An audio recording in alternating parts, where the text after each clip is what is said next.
Bismillahirrahmanirrahim. Assalamualaikum warahmatullahi wabarakatuh. Halo semuanya, pada kesempatan kali ini kita akan membahas tentang sistem bahan bakar. Nah, pada gambar kali ini kita bisa melihat bersama ini adalah bagian sistem bahan bakar untuk jenis injeksi. Karena yang kita pelajari adalah sistem bahan bakar karburator, maka kita akan menarik secara garis besar. Untuk bagian-bagian sensor itu tidak usah kita pahami secara lebih lanjut. Nah, kita akan fokus ke bagian karburator. Oke, kita mulai saja untuk langkah atau tahapan bahan bakar itu bisa terbakar dan menuju ruang bakar ataupun menjadi tenaga di mesin itu bagaimana. Nah, pertama di sini ada fuel tank. Fuel tank ini fungsinya untuk menampung bahan bakar. Nanti akan dijelaskan secara lebih lanjut apa yang ada di bagian fuel tank ini. Selanjutnya itu ada bagian fuel line. Fuel line itu atau ya kalau kita bahasa kita itu adalah fuel selang ya, selang bahan bakar. Dan dari selang bahan bakar ini kita lanjutkan ke bagian fuel pump. Bahan bakarnya dialirkan menuju ke fuel pump. Nah, fuel pump ini ada macam-macam, ada yang menggunakan mekanik. Fuel pump mekanik itu berarti digerakkan menggunakan jenis atau putaran mesin itu sendiri yang dihubungkan dengan poros jangkol. Nah, setelah bahan bakar dipompa dari fuel tank menuju ke fuel pump, maka selanjutnya dari fuel pump ini bahan bakar dialirkan ke fuel filter. Fuel filter ini fungsinya untuk apa? Fungsinya untuk menyaring bahan bakar yang tidak ataupun yang kotor, yang tidak bersih, yang mengandung air. Nah, dari situ nanti terciptalah bahan bakar yang bersih. Selanjutnya kita akan masuk ke bagian pressure regulator. Nah, di bagian pressure regulator ini fungsinya adalah untuk mengukur tekanan bahan bakar. Apakah itu sudah sesuai dengan spesifikasi selang ini? Apabila di atas spesifikasi, maka bahan bakar yang dialirkan kembali ke bagian fuel tank. Itu ya. Kemudian ketika sudah mengalir dari fuel filter ini, jika mesin itu baru dinyalakan, maka bagian cold start injector ini untuk yang mesin injeksi ya. Tapi kalau di bagian karburator itu nanti di bagian sini ya kemungkinan itu ada yang namanya idle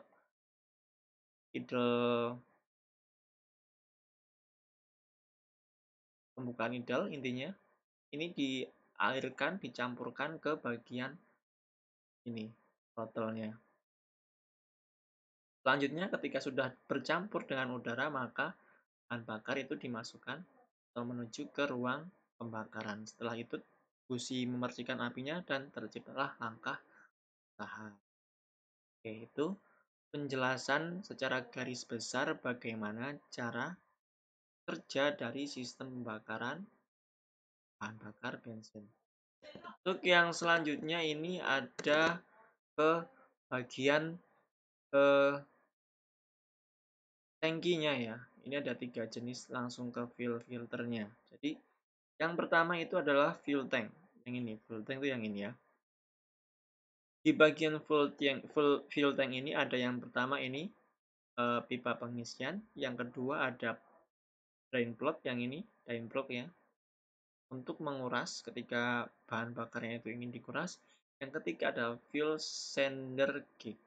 Fuel sender kick itu yang mana? Fuel sender kick itu yang ini ya.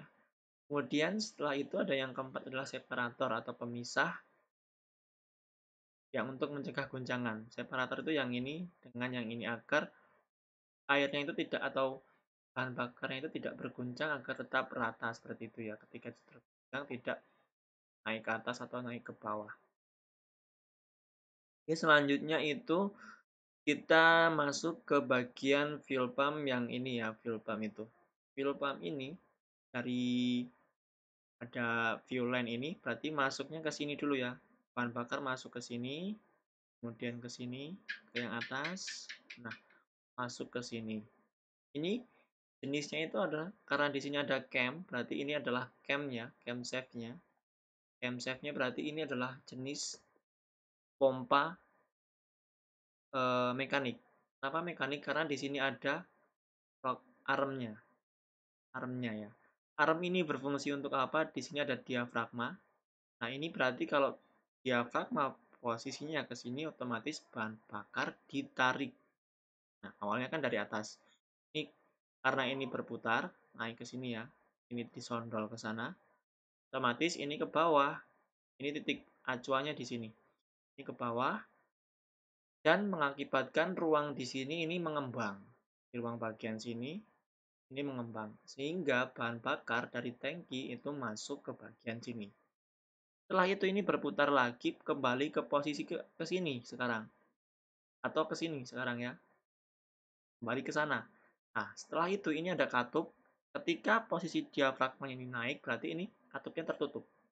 Otomatis ini terbuka sekarang. Di sini dialirkan ke bagian sini menuju filter, filter.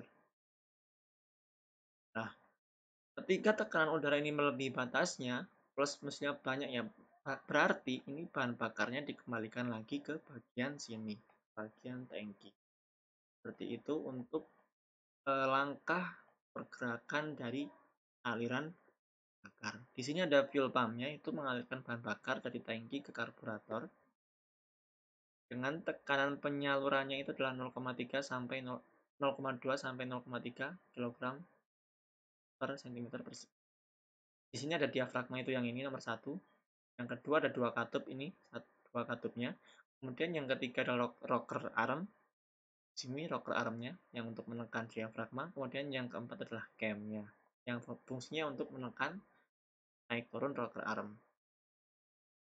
Kemudian di sini ada fuel filter yang di sini ya. Fuel filter itu yang ini. Fuel filter ini fungsinya untuk bagiannya untuk menyaring bahan bakar supaya bersih dan ada bagiannya itu ada yang luar adalah body, kemudian yang kedua adalah elemen penyaringnya, ini penyaringnya ya.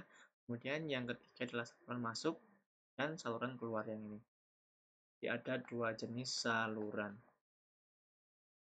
Oke, kita lanjutkan ke bagian yang selanjutnya itu adalah idle speed circuit. Nah, setelah dari saringan tadi atau fuel filter tadi, bahan bakar masuk ke bagian ini sekarang. Bagian needle valve. Nah, di sini ada pelampung. Pelampung ini ketika ini surut, otomatis ini akan ke bawah. Ketika ini ke bawah, maka katup ini akan terbuka sehingga cairan bahan bakar yang dari filter ini masuk ke sini. Ke sini ini akan naik lagi. Akan naik lagi ya. Itu fungsi dari pelampung. Kemudian setelah itu masuk ke primary main jet. Primary main jet itu bagian yang sini ya. Kemudian masuk lagi ke bagian slow jet. Slow jet itu di bagian yang ini slow jetnya. Kemudian setelah masuk ke bagian slow jet, masuk lagi ke economizer G.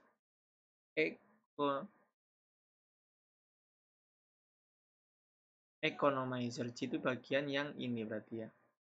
Nah, economizer jet bagian yang ini. Kemudian setelah itu masuk lagi ke bagian K solenoid, berarti yang ini solenoid seperti ini.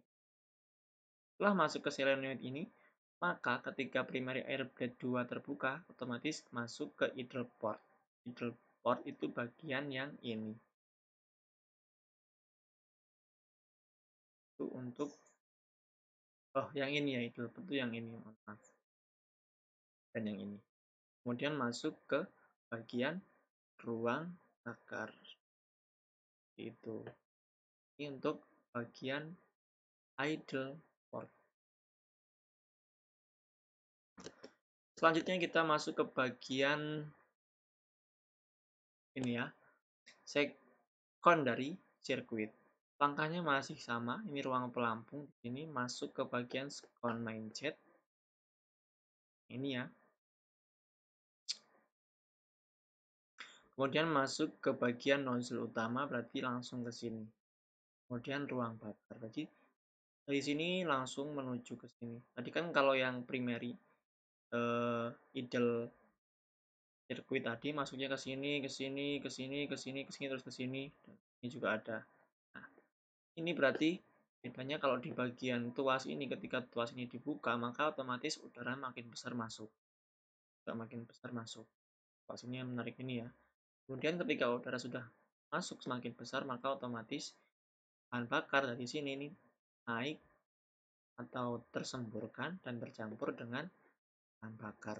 Ya, bahan bakar yang dari sini, udaranya naik masuk ke sini, dan dari sini itu udara dan bahan bakar campurkan dan menuju ke ruang bakar. Ruang bakar itu bentuknya ya di piston itu, kemudian menghasilkan pembakaran melalui busi. Setelah itu kita masuk lagi ke langkah usaha, kemudian langkah